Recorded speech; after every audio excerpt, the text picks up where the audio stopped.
Welcome to our channel. Hello, listener. The fact you hear this means you're alive. If you're new here, consider subscribing and comment below where you're listening from. Let's begin the story. Before the world went to hell, I made my living 50 FT above the interstate for a national outdoor advertising firm. I drove a heavy-duty service truck up and down the tri-state area, swapping out torn vinyls, changing blown floodlights, and tightening rusted bolts until my knuckles bled. I spent half my life filling out endless safety logs, just so some suit in a climate-controlled office could certify the structure wouldn't collapse on a minivan. It wasn't glamorous work, mostly just grease, cold wind, and deadlines. But the pay cleared on time, and I got used to being the guy climbing the steel that nobody else ever bothered to look at. Most days followed a rhythm. Park on the shoulder, drag the extension ladders and gear bags out of the bed, and start the climb. On the newer monopole units, I had the luxury of an internal ladder and a service hatch. On the older skeleton frames, I was out in the elements, hugging wet iron that vibrated every time a loaded 18-wheeler hammered past in the fast lane below. You learn fast where the rust is just surface music deep and where it's eating the load-bearing joints. You learn to keep your center of gravity low and your grip tight. That job taught me plenty about the world, too. I learned how sound travels strangely over miles of open pavement at 300 m, and how quickly freezing rain can turn a simple bulb change into a death sentence. Mostly, I learned that people don't look up. I could be hanging right over their commute in a neon high-vis vest, and I was practically invisible. When the rumors about the sickness started, I was still up there rebooting dead power supplies in the freezing drizzle. It was late autumn, that gray time of year when you can see your breath inside the cab. The news anchors called it a severe flu in cities I'd never visited. Then they started listing towns along my route, places I knew by exit number. By the time the AM radio chatter switched from caution to outbreak, I knew my best chance of survival wasn't going to be down on the ground with everyone else. Traffic didn't stop overnight. It never works that way. It just thinned out, then changed rhythm, and finally started to feel wrong in your gut. At first, it was just small things I'd catch from the shoulder of the highway. I saw more sedans and SUVs riding low on their springs, suspensions practically bottoming out on the bump stops because they were packed to the roof liner with suitcases and boxes. I saw drivers white-knuckling the steering wheel with a 1,000-yard stare, and kids asleep under heavy winter coats in the back seat at 2:00 in the afternoon. I kept working my route because that's what you do. You go where the ticket tells you, you fix what's broken, and you move on to the next mile marker. The company's automated dispatch app kept pinging new jobs to my phone. So somewhere out there, a server still believed the world was operating on a normal schedule. Most of those new tickets were clustered within a few miles of the same massive interchange. The one with the sprawling music, service plaza, and 3 major fuel stations feeding off the same exit ramp. That plaza used to be a madhouse on holiday weekends. Now it was chaos 24/7. Cars overflowed the marked stalls and lined the access roads, parking on the grass and blocking the music fire lanes. Every time I pulled my heavy rig in, it took longer to thread through the gridlock to find a spot where I could still extend the boom or reach the base of a sign. Inside the main building, the frequency of the noise was off. It was too loud, but there wasn't any laughter, just a low-level hum of anxiety. People stood in lines that didn't move, clutching plastic grocery bags and lukewarm paper cups like lifelines. The monitors over the food court had stopped showing ESPN highlights and were stuck on a loop of national news. Anchors with dark circles under their eyes talked around words they were clearly terrified to use. For a while they stuck to the script: severe flu strain, travel advisory, stay calm. Then the digital maps behind them started filling with angry red circles along the very routes I drove every week. and the room would go quiet in a way that made the hair on my arm stand up. I was strapped in on a mid-sized unit just off the main parking lot when I heard the first real sound of panic. It drifted up from the far end of the Diesel Islands, a sharp, jagged scream that cut right through the drone of idling engines and the murmur of the crowd. From my vantage point 30 ft up, I saw the crowd ripple. They bent away from one pump like a wave hitting a wall, then collapsed back inward. Someone had fallen. Someone wasn't getting back up fast enough. At the time, I wrote it off as a fight. People were afraid. The gas lines were hour-long waits. Tempers were short. And you see enough rest stops to know how simple stupidity can turn into a brawl. I kept working because habit is a powerful thing. Finish the ticket, disconnect the harness, get back in the truck. By late afternoon, the scrolling banner at the bottom of the TV screens inside stopped suggesting travel caution and switched to a blunt stay off the roads.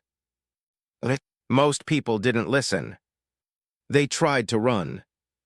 The highway in both directions was jammed solid. Cars that couldn't move forward refused to turn back, locking bumpers. The on-ramps clogged with trucks jockeying for position, cutting off the smaller vehicles. I watched an ambulance try to run on the shoulder, sirens wailing, but it barely made it a mile before it ran out of pavement and got boxed in by a wall of steel. I finished a bulb swap on the massive triface bored over the access loop, just before full dark settled in. I climbed down slowly, taking my time because the galvanized steel was slick with condensation, and my head was spinning. The service road below ran along the back of the plaza, linking the loading docks to the fuel stations. It used to be a quiet alley for deliveries. Tonight, it was an overflow lot jammed with people who had decided to wait out the apocalypse somewhere that had bathrooms and a Burger King. Near the loading dock, a different smell cut under the usual thick perfume of stale fry oil and diesel exhaust. It was the smell of copper and something sour, like spoiled meat. Two security guards, just rent cops in ill-fitting uniforms, stood by a dark corner with a man between them. His hands were zip-tied, and his chin and shirt were soaked dark with blood. One guard had his baton drawn and yelled, "Back off or we drop you right here." His voice was flat, terrified. The other guard just watched the prisoner's mouth with wide, unblinking eyes. I didn't go closer. Whatever was happening in that shadow was already way past the point where a maintenance guy with a wrench could help. I cut through a row of idling semis, instead heading back toward my own vehicle. The service app on my phone chimed in my pocket while I walked, pushing another job to my list like it actually mattered that a display panel was flickering 6 exits north.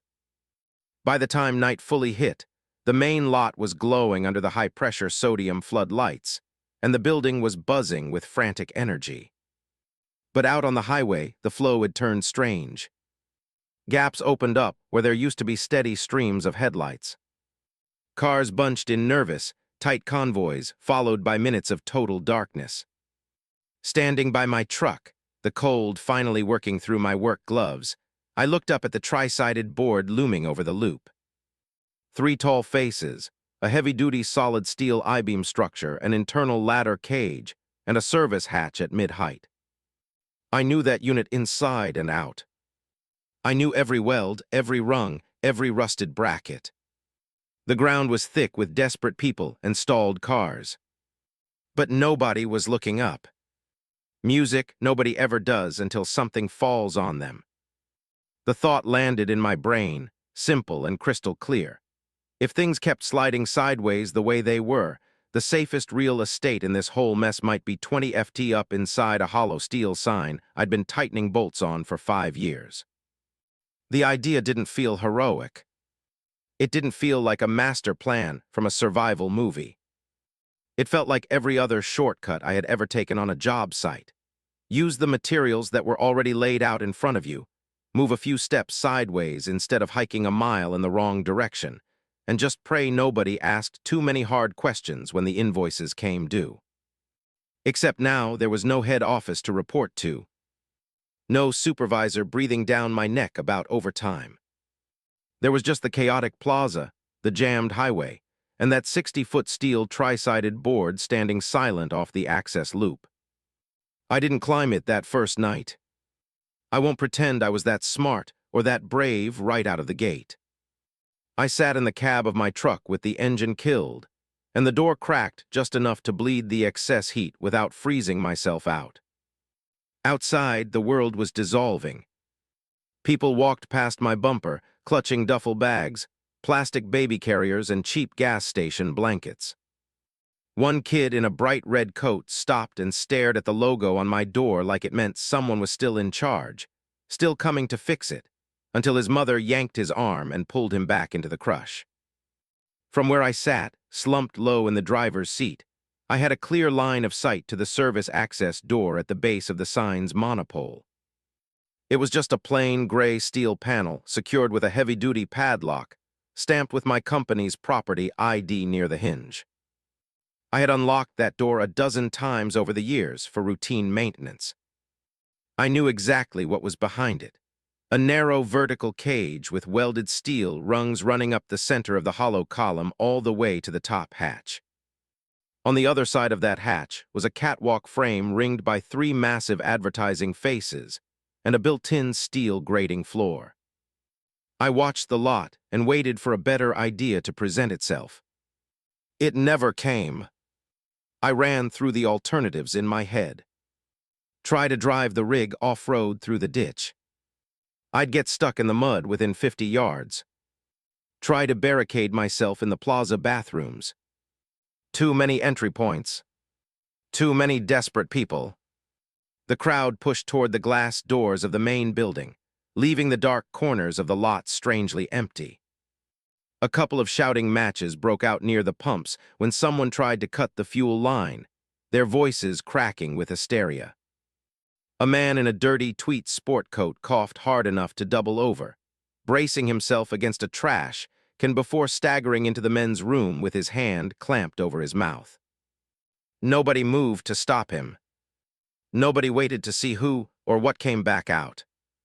The news broadcast playing inside the plaza had finally used the word undead. I saw it happen through the window. A woman at the doorway dropped her coffee cup and just started sobbing when the anchor said it. That was the tipping point. Sitting in the truck waiting for somebody else to draw up a rescue plan wasn't going to get me through the next 24 hours. If I was staying anywhere near this interchange, I wanted altitude, steel walls, and a single choke point that I could control. I waited until well after midnight. The lot never truly emptied, but the rhythm changed. Families retreated inside the building and didn't come back out. Lone drivers slumped in their seats, tilting their chairs back for fitful sleep. The loud, aggressive types burned out their adrenaline and either drove off into the dark or quieted down. Out on the main highway, the traffic thinned to the occasional streak of high beams and the low, grinding growl of a heavy hauler trying to put distance between itself and the cities. When the plaza felt as calm as it was ever going to get, I made my move. I strapped on my climbing harness, grabbed a headlamp and a small canvas tool bag, and stepped out into the biting cold. The air had that hard metallic edge it gets just before the first real killing frost. Clean enough that every breath music stung my throat. I locked the truck out of pure habit, punching the fob, even though I was pretty sure door locks weren't going to mean much by morning. Crossing the lot took longer than it should have because I refused to draw eyes. I wove between the rows, hugging the shadows of the larger SUVs and delivery vans, making sure my heavy work boots didn't slap the pavement loud enough to carry. At the base of the tri-face tower, I stood for a long moment with my gloved hand resting on the freezing metal of the access panel, just listening. The highway hummed in the distance, and a backup diesel generator behind the plaza chugged on a steady, rhythmic beat. Somewhere in the dark, a baby cried once, sharp and thin, and then went quiet. No footsteps approached. I took out my key ring, fumbled for the master key, and popped the padlock. The door swung open on stiff hinges that groaned softly. I froze, counting to 30 in my head. When nobody shouted, I slipped inside the column and pulled the panel shut behind me, plunging myself into absolute blackness. The interior of the tube smelled like old dust, music, grease, and bird nests. I clicked on my headlamp, throwing a tight cone of light up the vertical shaft. It turned the inside of the column into an endless, rusty tunnel. I started to climb, moving one hand and one foot at a time, keeping my free hand constantly on the side rail. Not because I expected the steel rungs to fail. I knew they were solid, but because habits like that are hard to drop when the ground itself feels unsafe. Halfway up, about 30 ft off the deck, I stopped and killed the light. In the pitch dark, the silence was heavy. I could hear the blood rushing in my ears, and the faint windswept rush of cars passing through the panels overhead. No sound came from the base of the tube. No hand banged on the access panel. Nobody rattled the ladder. I turned the beam back on and kept moving until my shoulders brushed against the underside of the service hatch. The hatch used a simple slide latch mechanism. I could work from either side. I slid the bolt back, pushed up slowly, and eased my head into the gap. The service platform spread out around the center column, a triangular grid of galvanized steel running to the inner edges of the 3 billboard faces. The back of the panels were tight and dark, with just one thin strip of amber light bleeding through where a seam music didn't sit flush, just enough to tell me which direction the plaza lay. I hauled myself through the opening, lowered the heavy hatch cover, and sat with my back against the center column, my harness clips clinking softly against the metal. For the first time in 24 hours, I could see the whole interchange without anyone seeing me. The wind was cleaner up here, colder. That was the moment the billboard stopped being a job site and started looking like a fortress. I was a rat in a steel trap, but at least I was a rat with the high ground. From the service platform, I went through the motions of a standard inspection, mostly to keep my hands busy while my brain tried to catch up. I ran my gloved palm along the cold steel of the inner bracing, checked the torque on the main bolt heads by touch, and stomped my boots into the galvanized floor grid to feel flex. The structure felt solid exactly the way it always had, built to shrug off 60 mph crosswinds and ice loads, steady under my weight. Down below, the plaza felt like it was tilting on an axis I didn't trust, ready to slide into something much worse. Through the narrow vertical seams where the vinyl faces met the frame, I caught thin slices of the lot and the access road. Headlights traced slow, confused circles in the dark, then stopped and died. A line of sedans tried to push back toward the highway entrance, realized it was blocked, and jammed themselves tighter into the gridlock.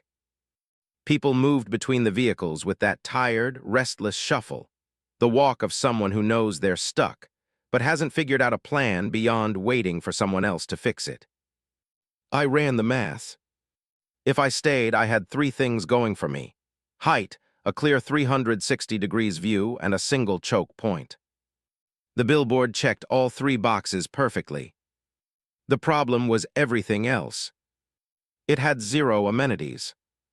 No food, no running water, no heat source, and no way to keep out the wind except for thin sheets of vinyl. If I was going to turn this steel skeleton into a shelter, I would have to build every system that made it livable. And I'd have to do it before the first real blizzard buried us. That reality settled in while the wind cut through my canvas jacket. I climbed back down the ladder, locked the service panel, and walked the back perimeter of the lot to my truck. The noise of the plaza hit me harder at ground level. A chaotic mix of overlapping arguments, the clatter of luggage carts, and the sharp crack of voices raised in panic. Sitting behind the wheel with the engine cold, I flipped over an old work order and started writing. Pen on paper felt grounding. I needed a prioritized list.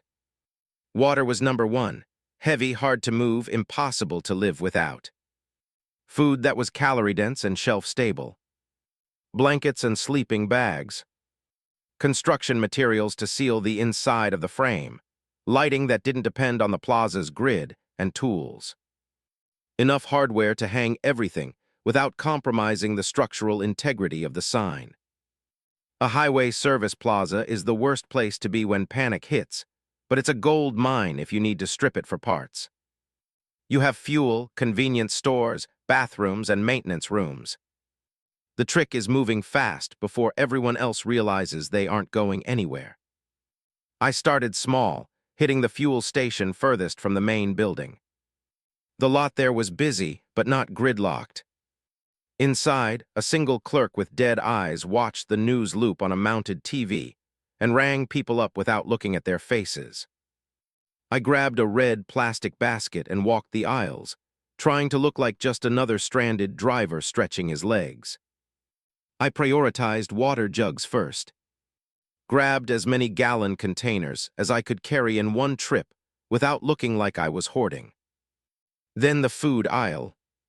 Canned soup with pull tabs, beans, vegetables, Spam, anything I could open with a pocket knife. I grabbed bags of rice and pasta I could stuff into the gaps between crates. High-calorie energy bars that stacked well. At the counter, I added a handful of cheap Bic lighters and a brick of matches in plastic wrap. On my way back, I grabbed a bundle of cheap fleece blankets and a box of heavy-duty contractor trash bags. The clerk punched in the numbers without a word. I paid cash, stuffed the receipt in my pocket out of reflex, and carried everything out in 2 slow, deliberate trips. The people in the lot were too busy staring at their phones or arguing to track what I was doing. Loading the truck became a game of Tetris. Tools and spare parts went under the rear bench seat. Food filled the front of the bed, stacked in plastic milk crates. The water jug slid against the back of the cab with a dull, heavy thump that made me wise, but nobody looked my way.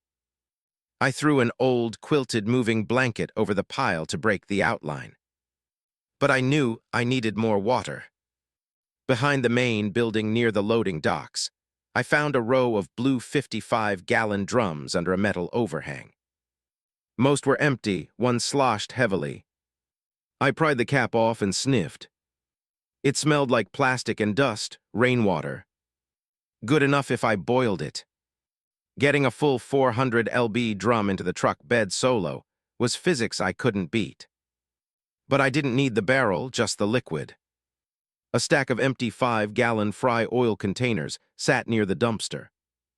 I cleaned them in a utility sink, filled 4 from the rain barrel using a siphon hose from my toolkit, and muscled them into the truck bed one by one.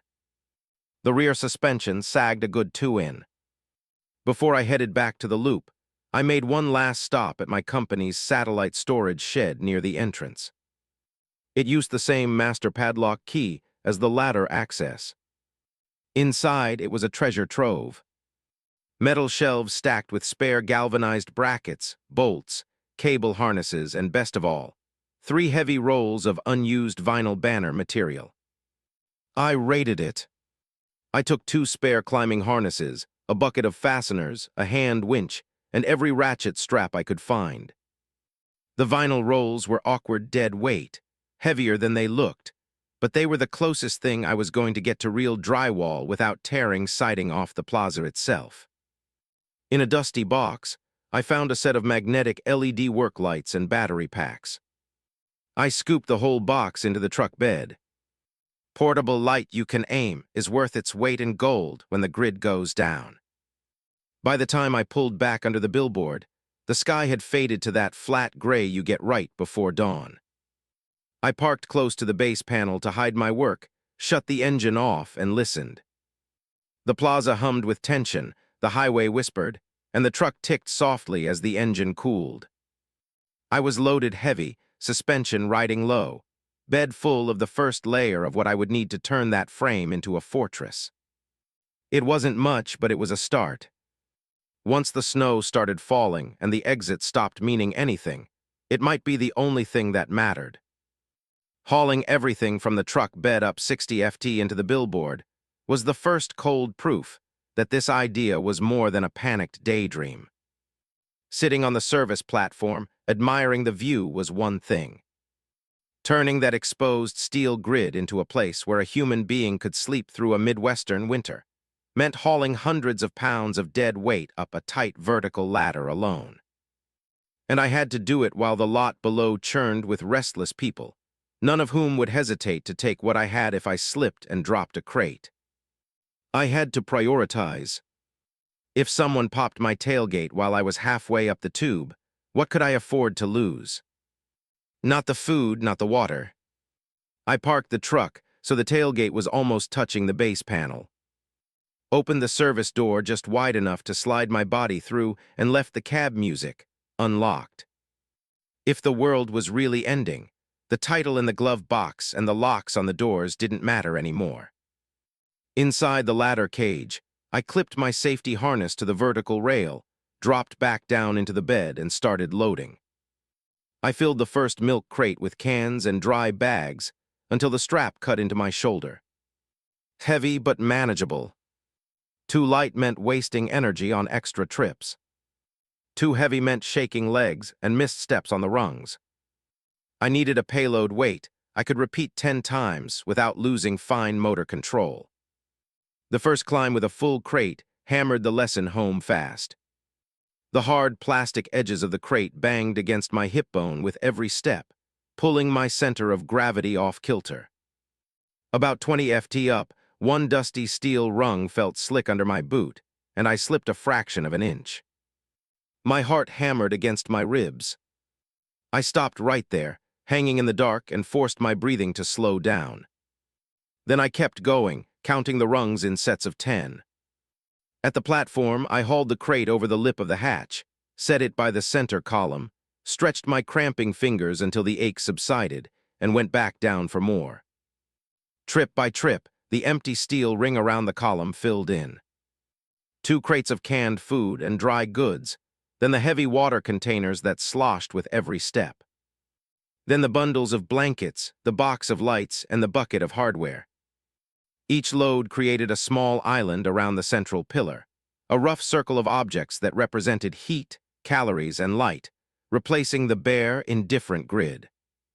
When my hands started to shake uncontrollably on the ladder, I stopped, forced myself to eat half an energy bar and drink a few swallows of water, and only then went for the next run. The vinyl rolls were too heavy and awkward to carry on my back. I anchored the manual hand winch to a heavy-duty bracket on the column using 2 short ratchet straps. I ran the steel cable down through the open hatch and hooked it through a loop of webbing I tied around the first roll.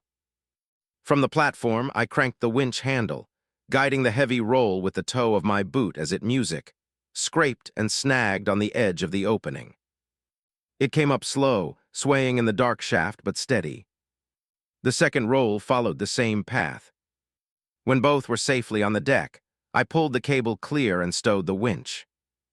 By the time the truck bed was stripped bare, my shoulders burned like I'd been beaten, and the skin on my palms felt paper-thin, even through my work gloves.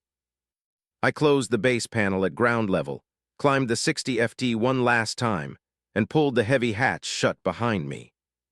For the first time, the Billboard held more than just metal music and bolts. It held survival. It was still exposed, freezing, and loud.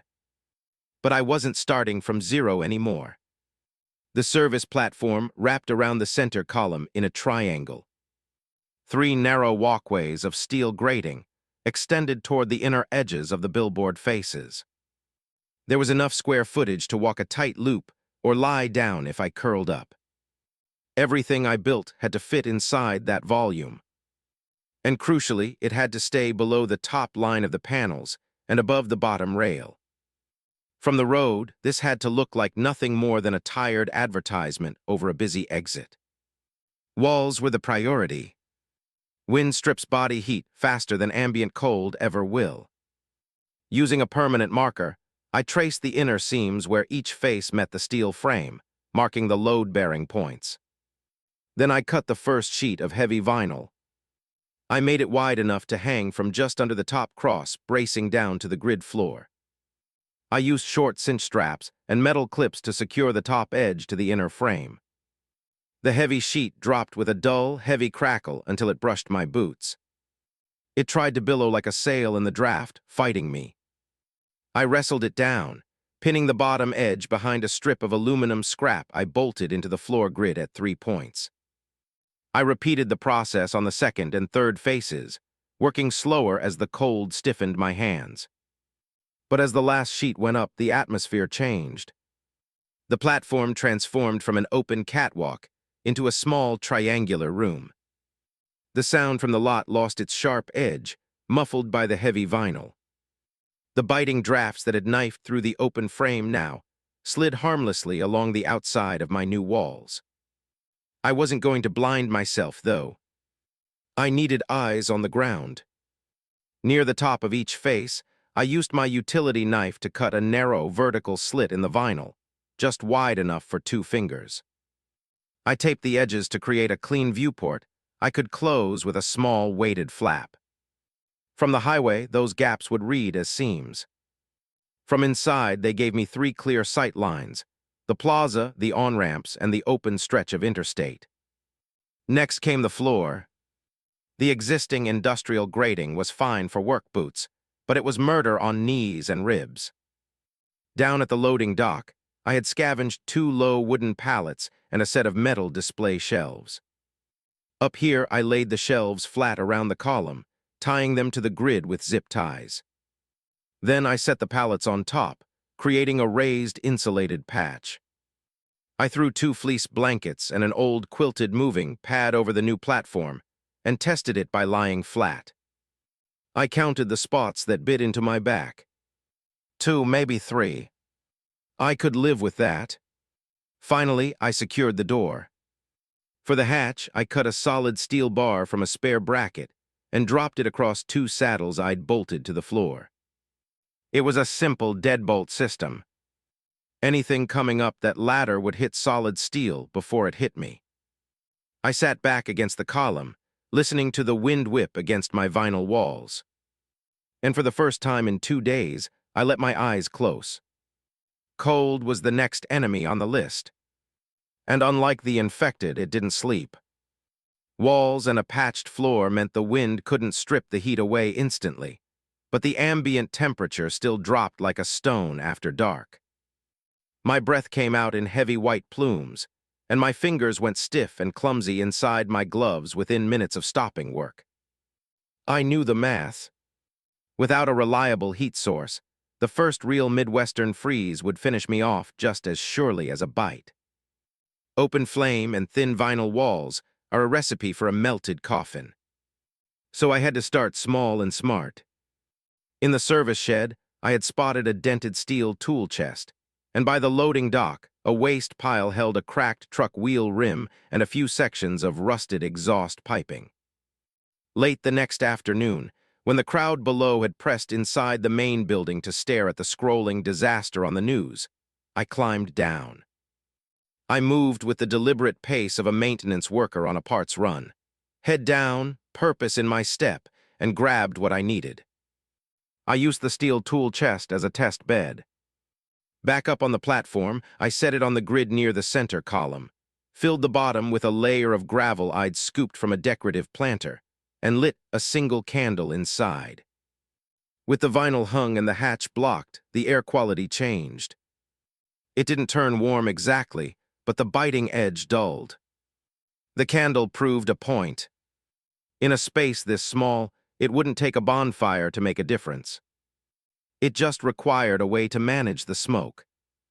I didn't have a proper wood stove, so I built the closest thing I could manage with hand tools. The scavenged truck rim laid flat on the grid gave me a heavy steel base that wouldn't slide or tip. A shallow stainless steel steam table pan from the snack counter fit inside it to act as a firebox and ash catcher. The chimney was the tricky part. From the storage shed, I'd taken a length of straight exhaust pipe and a 90 degrees elbow. I used a hacksaw to cut a hole in one of the face panels, positioned high up and angled away from the prevailing wind. The hole was just big enough to pass the pipe through. I ran the stack from the rim up past shoulder height and then turned it out through the cut, feeding it into the gap between the inner structural frame and the outer face panel. From the road, it would look like just another dark support bracket or a shadow. From inside, it carried the smoke and deadly fumes up and out without filling my box with a fog that would choke me. I burned it slowly. The first fire was just cardboard, broken shelf slats, and pieces of pallet wood I'd stripped into kindling. I needed to burn off the old paint and grease from the rim before I could trust the air. The smell was acrid, burning rubber and oil, so I kept the hatch cracked and watched the smoke. With one of the viewing slits loosened on the opposite face to create a draft, the fire drew steadily. The smoke twisted into the pipe and vanished. The vinyl near the improvised stack grew warm to the touch, but didn't soften or melt. Fire solved one problem, but created two others. Anything that makes light can draw eyes. Anything that makes a smell carries downwind. I adopted strict light discipline. I kept the flames low and fed them slowly. No big bursts, no full logs that would crack and pop. On clear days, I let the billboard soak up the weak winter sun, trapping a little greenhouse warmth behind the dark vinyl backing. Water came next. The jugs in the truck and the greasy oil containers I had filled from the Blue Rain barrel wouldn't last the winter. I didn't trust the plaza's tap lines to stay pressurized. Once the power grid failed for good, the pumps would die and the pipes would freeze.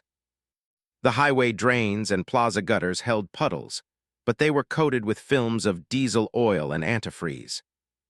I needed a source I could control. The air tasted like snow. I felt that dry metallic cut in my throat every time I stepped onto the ladder. I needed a way to catch melt water without leaning out into the open every time the sky turned white. Inside the faces, I bolted 3 shallow metal drip trays under the top horizontal bracing, one per side, sloped aggressively toward the center column. I lined them with pieces of heavy black plastic cut from a broken display stand. The black plastic would absorb whatever solar gain we got, helping to melt snow that drifted through the seams. I rigged short downspouts made from trimmed exhaust tubing to carry the melt toward 2 clean 5-gallon buckets I lashed to the column. When snow landed on the outer faces and worked its way through the seams, it would hit the trays, melt in the slightly warmer air behind the panels, and run down into my reservoir. It wouldn't be a fast process, but winter is long, and a slow, steady trickle beats scavenging from toilet tanks after a crowd has fought over the last bottle of Danny. Light was the final basic system. The LED work lamps from the shed were powerful, but harsh. I wrapped each lens with a swatch of cloth cut from a fleece blanket and taped the edges with electrical tape that diffused the harsh white beams into soft amber pools I could point at my hands or the floor without leaking light through the exterior seams. Power for those lights came from the rechargeable battery packs in the box. And when those ran low, I had to take a risk. I ran a heavy-duty extension cord up through the ladder hatch and plugged it into an inverter I strapped to the column. To charge them, I had to idle the truck. I did this only during the noisiest times of day, sitting in the cab, watching the RPMs and the temperature gauge, praying that the low rumble of my engine would be lost in the background noise of the plaza's generators. With the walls hanging tight, a raised and insulated floor patch, a fire I could trust not to kill me, and a gravity-fed water system waiting for the first snow, the billboard stopped feeling like a bare steel frame. It started feeling like the shell of a place I could actually hold. By the time the first real storm warning came over the radio, the billboard felt halfway claimed. Food and water ringed the center column. The small stove sat bolted in place with its thin pipe venting through the panel, and the raised floor patch gave me one spot that stayed bearable if I fed the fire right. It wasn't comfortable, but it was mine. Music high above a plaza that looked more like a problem every day. Down below, the mood tightened instead of easing. Families who had tried to wait this out crammed back into their cars and pushed toward the ramps. Some reached the on-ramp before a crash locked the lane and turned it into a horn-blaring knot. Others never left their rows. Delivery trucks stopped showing up entirely. Lights inside the main building flickered and stayed dim longer each time. A few shapes in the lot started walking with that slow, stiff drag I had already seen on screens. And once you see it in person, you don't mistake it for anything else. I narrowed my routine to the basics I trusted. Each morning, I checked the hatch bar and ladder first, listening for new scrapes on the inside of the service door. Then I walked the platform and pressed every panel seam, looking through each narrow slit to see how the pattern in the lot and on the ramps had changed. After that, I counted crates and water and made sure nothing had shifted without my hands on it. Only when those steps were done did I warm my fingers over a low flame and let the radio run until the batteries slipped toward empty. Most broadcasts repeated the same lines: stay inside, avoid contact, do not approach anyone acting strangely. The short notes tacked onto the end mattered more than the calm voices. Power failures in several regions, fuel shortages, road closures due to incidents. Each new line like that made the plaza look less like a safe stop and more like a box that would snap shut on whoever stayed. I saw her on a flat gray afternoon with air that bit the inside of my nose. I was checking the mounts under one of the melt trays when a patch of yellow touched the edge of my vision. When I slid a vinyl flap aside and looked down, a woman stood on the service road with both hands raised and her head tipped back, staring straight up at the face of the sign. A yellow pack hung from her shoulders, and a dark jacket covered her to the throat. Sound bounced around inside the frame, but her voice still reached me in rough pieces. I caught up there and know you're in and just talk. I could have stepped back and let the flap fall. From the ground, the billboard still passed as empty if you wanted to believe it. Instead, I pushed the slit a little wider and said, "Stay where you are and do not touch the ladder." She turned toward my voice like she could see through the gap and said, "I figured somebody had taken this thing by now. The service truck parked under it, the way the panels sit too tight for an abandoned board, the smoke line that does not match anything on the plaza roof. I am not here to drag you down. I just want a word before I decide where to freeze tonight." Pretending she had not noticed the changes would have been pointless. From the highway, the board might look neglected. From that strip of pavement, anyone who knew steel would see extra straps and plates. I kept one eye on the access lane and the fuel islands and said, "Talking is fine. Climbing is not. Start with your name." She shifted her weight like her legs wanted one more step she would not give them. Then answered, "Noel Archer." I left my car 2 days back when the jam locked solid and people started checking doors that were not theirs. I have been sleeping in the brush behind the far diesel pumps and watching this sign for a full day. I wanted to see if you were careful or just scared before I yelled up. Careful or scared was a fair line. I let a few seconds pass and asked, "Are you sick? Any bites, music, deep scratches, blood on you that is not yours? Any fever you cannot explain?" She shook her head once, slow, not the fast denial you hear when someone wants past a gate, and said, "No bites and no fever." I saw what this does at a rest stop 3 hours east. If I thought there was even a small chance of turning, I would not walk toward a metal frame with one way in. That would be a bad plan for both of us. The service road behind her stayed empty. Nobody stepped out from between cars. Nobody moved in the weeds across the ditch. She looked worn down rather than wired. Shoulders sloped the way they get when someone has been moving too long with nowhere to land. I said, "If I let you up here, you follow my rules. You move when I say move. You stay quiet when I say quiet. And if anything breaks skin or you feel wrong, you tell me before you try to ride it out. If that feels like too much, turn around now while the choice is still yours." She let out a breath that showed white in the air and said, Rules are fine. I am not asking for a free bed. I can work. I did structural inspections before this. Bridges, towers, big signs, anything they wanted stamped safe. I know what stress does to bad bolts and thin steel.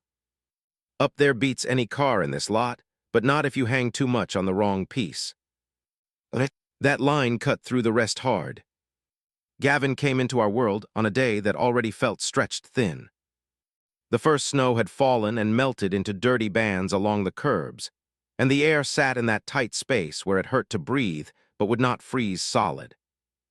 Down below, the plaza was a churn of slush, wheel ruts, and people who were out of options.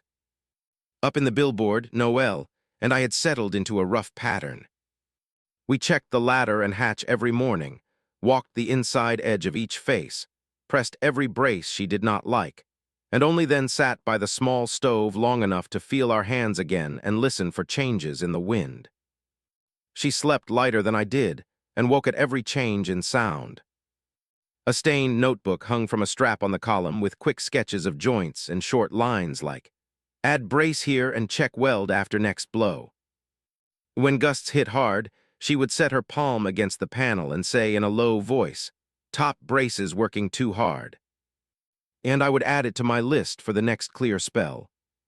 We were tightening the hatch bar that afternoon, adding a second plate and 2 more bolts, when the first shot cracked across the plaza. The sound was sharp and dry, not the hollow bang of a trunk slamming or a pallet tipping off a jack. I went to the slit facing the far fuel station and eased the flap back while Noel killed the lamp and moved up beside me. 3 men walked between the pumps and the kiosk at the far edge of the lot. 2 carried rifles. The third had a pistol low along his thigh. Their coats were thick but mismatched, layers pulled from different closets, but they moved with the same loose confidence. They did not rush or look around.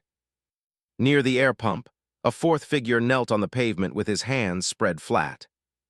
He wore a trucker's jacket and looked older than the others, shoulders rounded like somebody had set a load on him and never taken it off. One of the riflemen kicked his hand away from something on the ground, then leveled the barrel a few inches from the back of the man's neck. I could not hear the words, only the tone. Demands, not questions. The trucker shook his head once and kept his eyes down. The man with the pistol stepped closer, pointed toward the main building, then toward the rows of cars, then back at the man's face. Even from the billboard, it was clear enough. "Tell us what we want or this ends badly," Noel said under her breath. "Watch how they stand. 2 wide, 1 close, 1 off to the side. They have done this somewhere else." I answered, "We stay dark. We do not shout. We do not move unless they head for the ladder." She gave 1 short nod and kept watching while I checked the other 2 faces to make sure no one had drifted up under us. The standoff ended fast. The trucker rose to his knees, said something that made the talker laugh, then reached for his jacket pocket with a slow, hopeful movement. The rifle fired a second later. He dropped forward and did not move again. They rolled him with a boot, checked his pockets, pulled something small free, and left him face down on the wet pavement. For the next 20 minutes they worked a lot, moving from car to car, testing doors, smashing glass, dragging bags into a pile in the access lane. Twice more the guns barked. Once into the air to scatter a line by the main doors, once at a shape that ran between 2 trucks. Every shot bounced up through the steel and sat behind my teeth, but they never once looked up. They brought Gavin into it without meaning to. He came in from the far side of the interchange, driving a tired delivery van with 1 headlight dead and the other yellow with age. Somebody had painted over the logo, but the ghost of a grocery chain still showed through. The back doors were strapped shut with wide ratchet ties, and the rear axle rode low, so whatever he had inside was heavy and worth fuel. He braked when he saw the bodies and the armed men at the pumps. For a heartbeat, it looked like he might throw the van into reverse and try the ramp, but the jam at the top of the loop had not cleared, and the lane behind him was already half blocked. He killed the lights instead and let the van roll to a stop behind a dead semi. One of the riflemen spotted the movement and cut across the lot with that same loose, careless walk. He stopped a few steps from the driver's door and raised the muzzle just high enough to make the point. You did not need sound to read the script. Come out slow, hands where we can see them, no sudden moves. Gavin opened the door halfway and put both hands out, palms empty, shoulders tight under a dark hoodie. He said something that made the man flick his eyes toward the back doors, then waved the others over with a short jerk of his head. Attention shifted to the van. Nobody was looking at the billboard. Noel whispered, "If they spare him, they keep him to drive that thing. If they kill him, they still take the van. Either way, whoever got that load here understands roads we do not." I said, "If we pull him up, he knows we are here and what we have. We do not get to erase that." She answered, "Then we wait for the one moment that is not theirs, and we grab it." The men pushed Gavin to the rear and made him unhook the straps.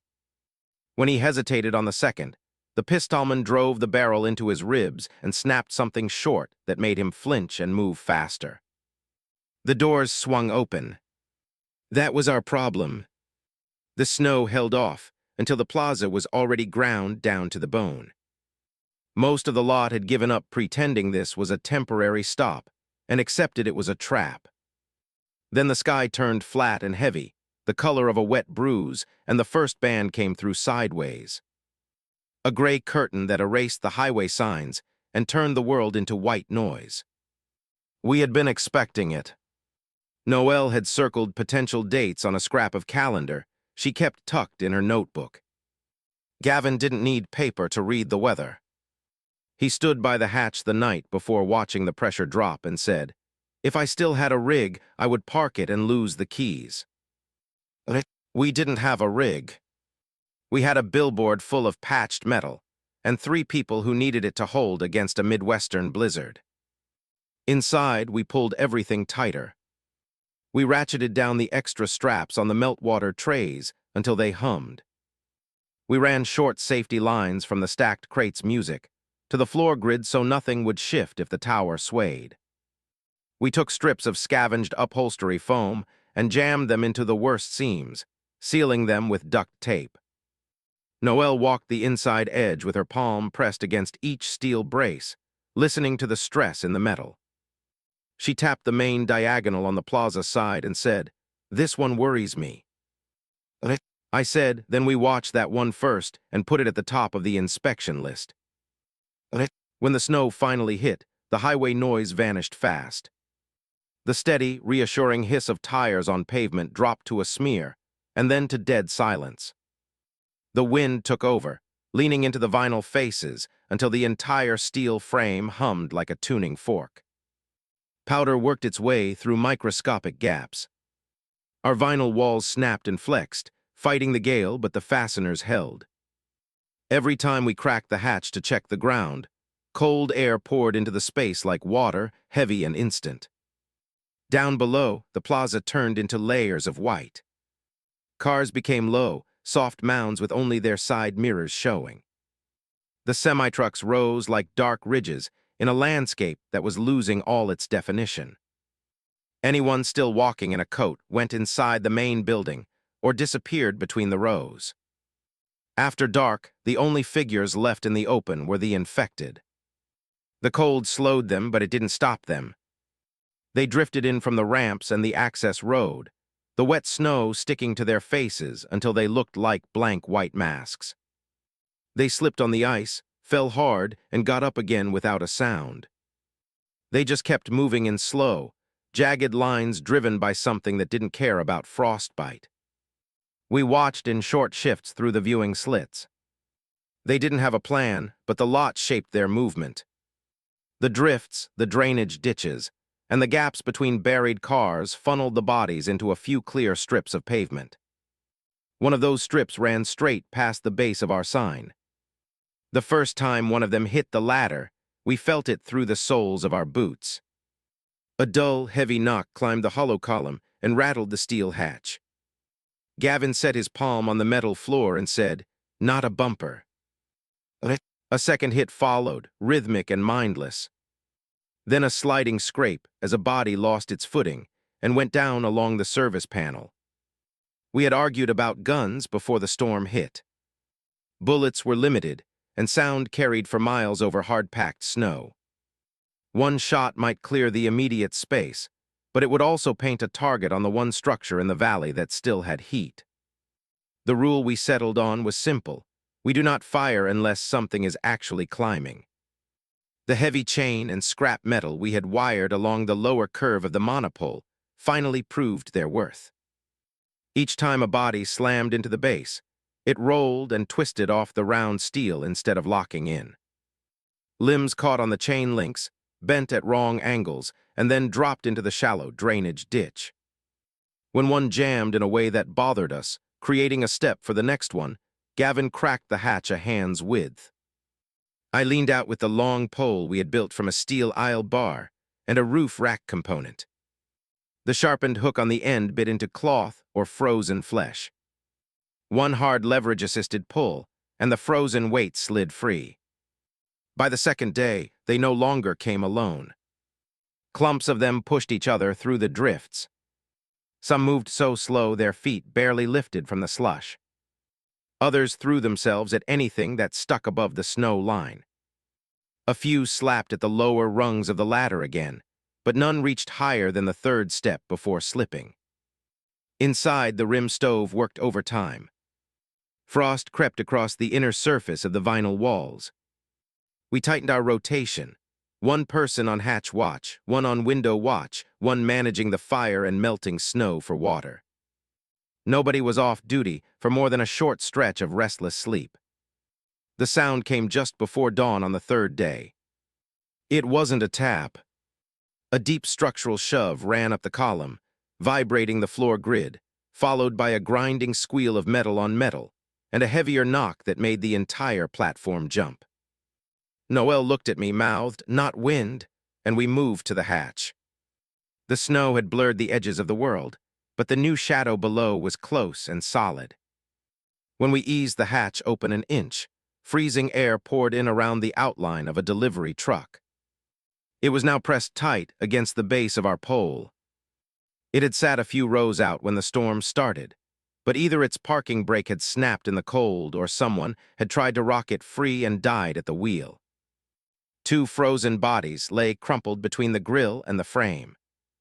Worse, the truck's hood now sat directly under the first rungs of our ladder. Left alone, it was a perfect step, waiting for anything with enough will to climb.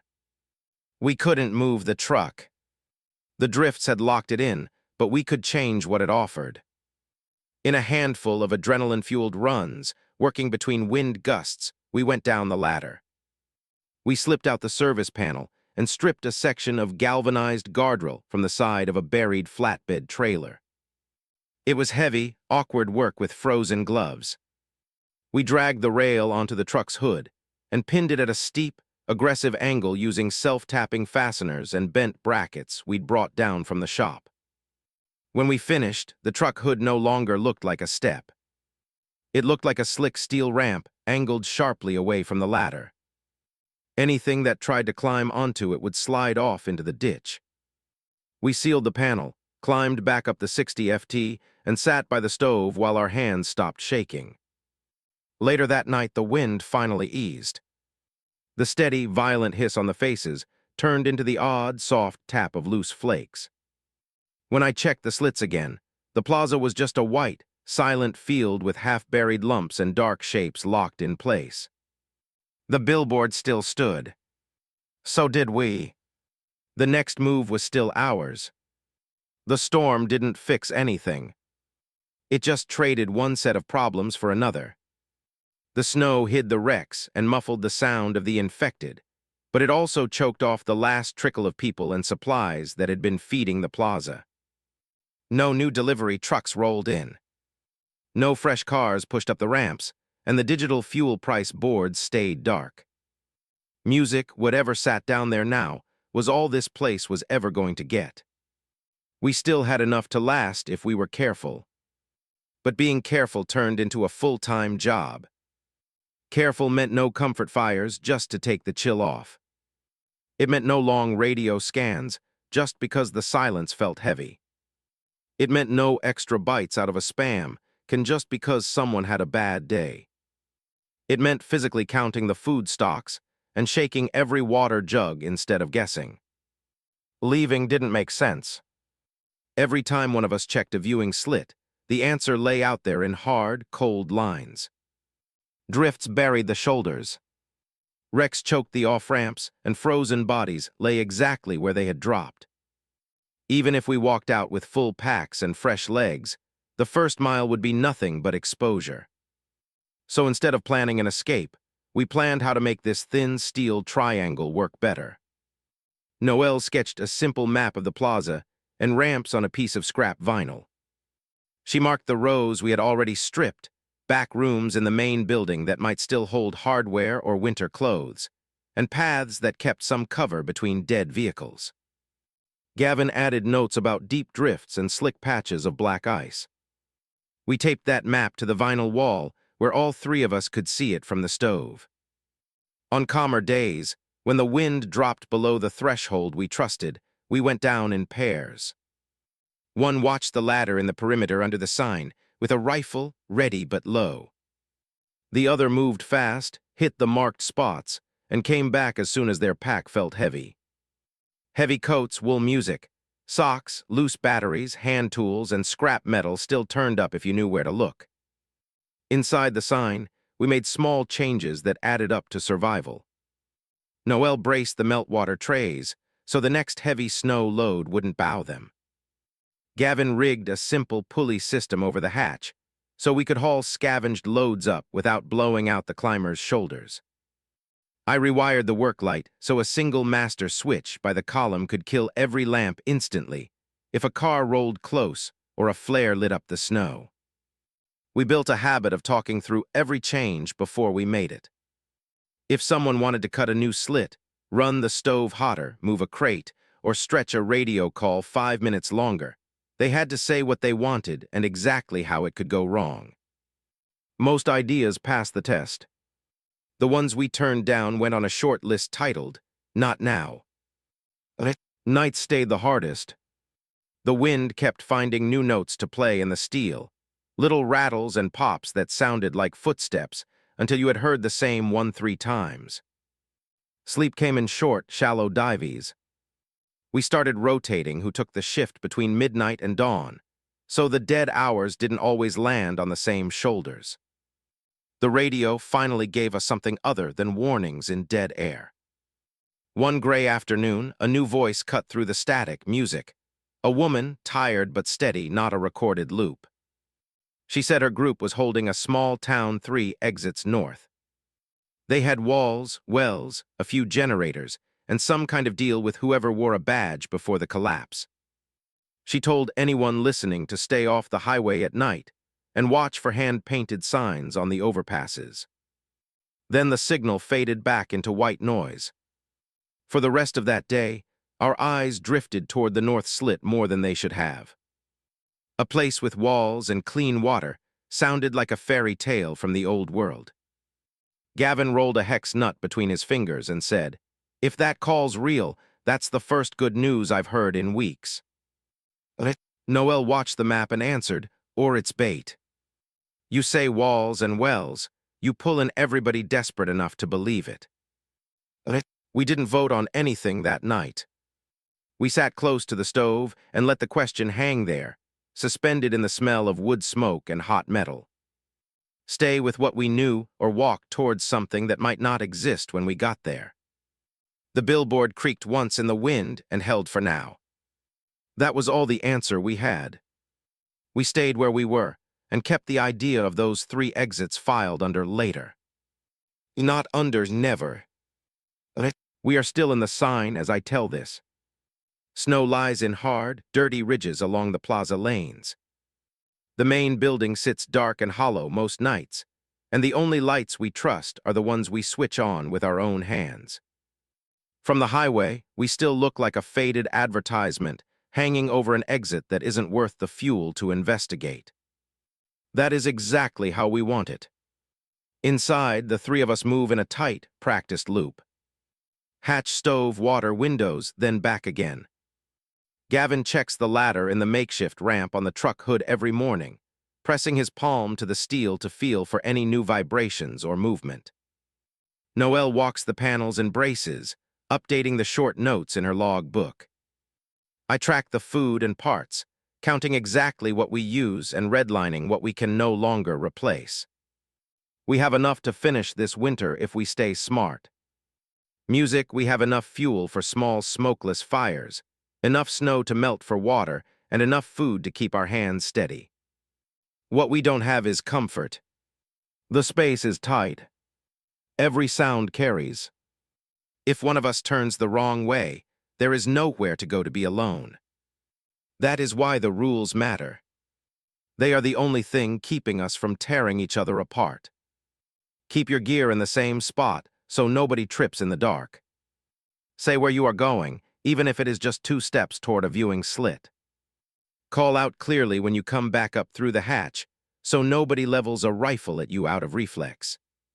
Fix something small every day, even if it is just tightening a loose strap or tying a better knot. Talk before you cut or move anything the others depend on. We wrote those rules on the back of an old strip of vinyl and taped it to the center column. On the worst days, when the wind makes the frame hum like a dying engine and the stove won't catch on right away, you look at that list and you follow it because it has already carried you this far. The dead haven't learned any new tricks. They still follow sound and broken light.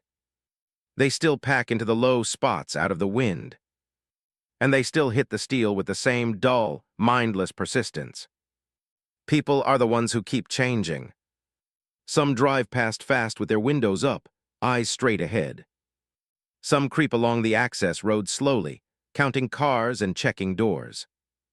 A few walk alone with their hands in their pockets, doing the same survival math we did before we climbed up here. We don't shout down offers of help. We don't wave people up. Help up here isn't free. When someone comes close and looks like they might be worth the risk, we watch first. We watch how they move, how they treat the bodies they find, whether they touch car doors because they need shelter or because they just want whatever is inside. If any of that feels wrong, we let them pass. On clearer days, we talk about what comes after the thaw. Small things at first. Building better storage racks under the floor patch. Turning one corner into a proper workbench. Maybe dragging some planters up from the plaza roof and trying to grow something in the strip of ground under the sign once the earth softens. It gives our hands a direction when there is no urgent fire to put out. Sometimes we talk about the town 3 exits north and the woman on the radio. None of us fully believes in safe zones anymore, but none of us has written them off either.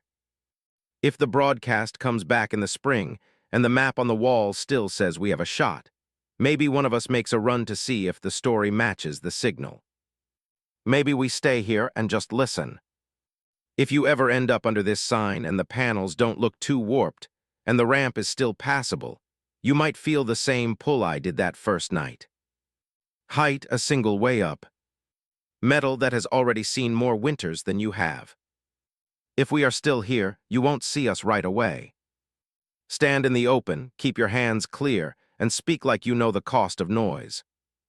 If your story makes sense and your skin looks clean, maybe we talk. If not, keep walking. Until then, we keep doing what works. We wake, we check the steel, we melt snow, we ration, we listen, and we write down what saves us so we don't have to trust our tired memories. This billboard used to sell things nobody needs. Now it holds 3 people who refuse to fall off the map. For the moment, that is enough. If you enjoyed the story, please like, subscribe, and comment where you're listening from. See you in the next.